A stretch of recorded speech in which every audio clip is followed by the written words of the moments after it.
Sony ইসলাম বলেছেন, কেউ যদি কাউকে খুব বাজেভাবে কালো জাদু করে এবং যদি জিন আসর করে তাহলে এর চিকিৎসা পদ্ধতি কি? অনেকে দেখা যায় তাবিজ ও তান্ত্রিকের শরণাপন্ন হন। তাবিজ ব্যবহার করা তো আসলে শিরক। এক্ষেত্রে আমাদের কি করা উচিত?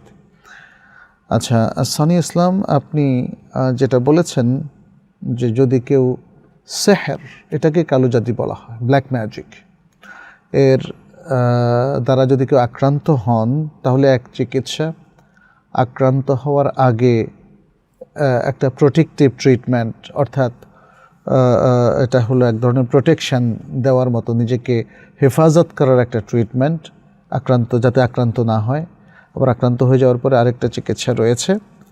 তো সেক্ষেত্রে আক্রান্ত হওয়ার আগের যে চিকিৎসা সেটা হচ্ছে তাহারাতের সাথে থাকা, ফরজ ওয়াজিব আমলগুলো করা, বিশেষ করে 5 ওয়াক্ত সালাত নিয়মিত পড়া, ফরজ নামাজগুলো, এবং এর সাথে আরও যদি অতিরিক্ত সুন্নাত নফলগুলো পড়া যায় সেটা ভালো।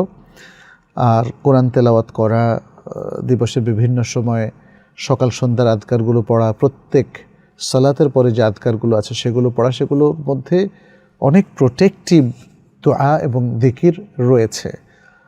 এবং বিশেষ করে মানুষ যদি যতবার টয়লেটে যায় প্রত্যেকবারই যদি সে ওযু করে বের হয় তাহলে সাধারণত এই জিনের আসর হয় না, এবং সাধারণত এই জিনের মাধ্যমেই অথবা তাবিজ তুমারের মাধ্যমেই মানুষ ব্ল্যাক ম্যাজিকটা করে থাকে।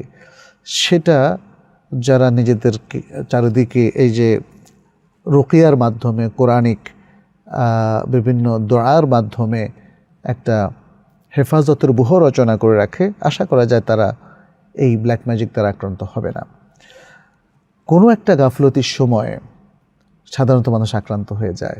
তখন দেখা যাচ্ছে যে সে হয়তো তাহারাত অবস্থায় ছিল না, সে হয়তো ঠিকমতো নামাজ কালামও ঠিকমতো পড়ছিল না, ইত্যাদি নানা বিষয় যখন মানুষের মধ্যে গাফলতি আকারে দেখা দেয় তখনই সে আক্রান্ত হতে থাকে ব্ল্যাক ম্যাজিক কিংবা আরও বিভিন্ন রোগ ব্যাধি দ্বারা।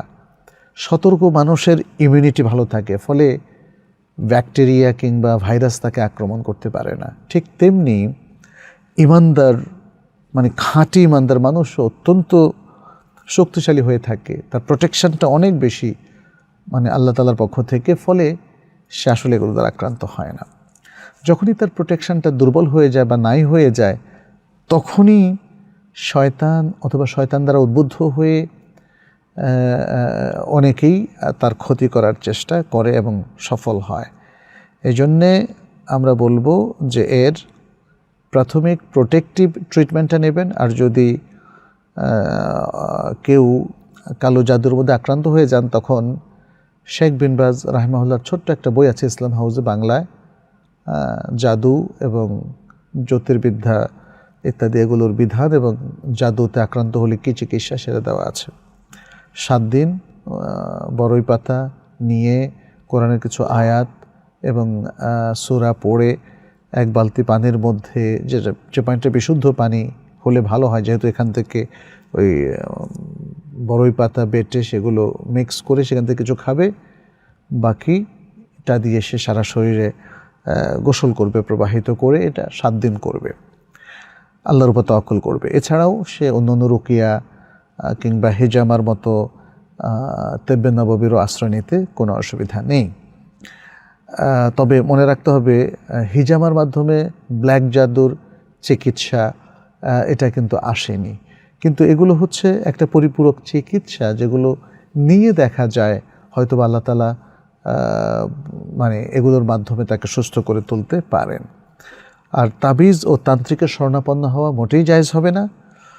তাবিজ এর ব্যবহার সম্পর্কে রাসূল সাল্লাল্লাহু আলাইহি সাল্লাম থেকে এসছে যে তিনি এটাকে শিরক বলেছেন, এবং এই শিরকটা হতে পারে শিরকে আকবার বা শিরকে আসগার। যদি কেউ মনে করে যে আল্লাহ নয় তাবিজই তার ভালো মন্দ করছে তাহলে এটা শিরকে আকবার। আর যদি কেউ মনে করে যে এর মাধ্যমে সে ভালো হয়ে যাচ্ছে তবে ভালো করছেন আল্লাহ, এটা কবিরা গুনাহের অন্তর্ভুক্ত হবে, শিরকে সগীরের মধ্যে এটা অন্তর্ভুক্ত হবে। জিএম